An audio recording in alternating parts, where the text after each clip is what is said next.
In this short video, I'm going to show you how to do a self-checking practice to review before a quiz.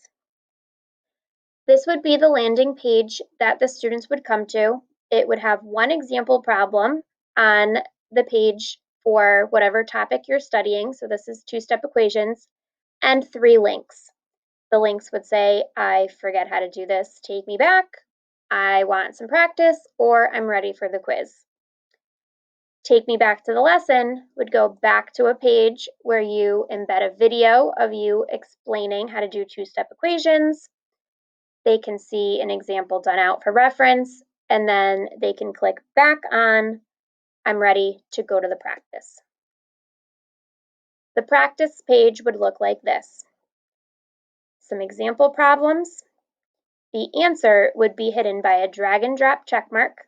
When they move it out of the way, they can see the answer.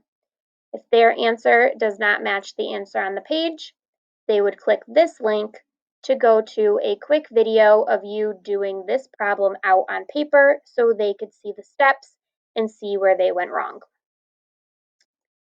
When they are done practicing, they are going to click I'm ready, take me to the quiz.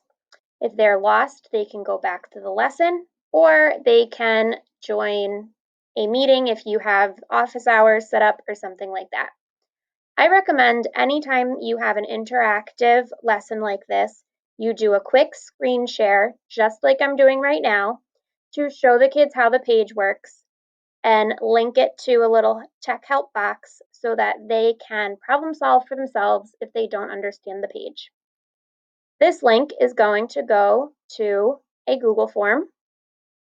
I just have an example set up, and that would have their quiz.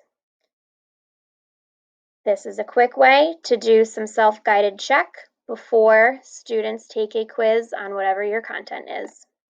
I hope that's helpful. If it was, like this video, subscribe to my channel, and share with your friends. Thank you.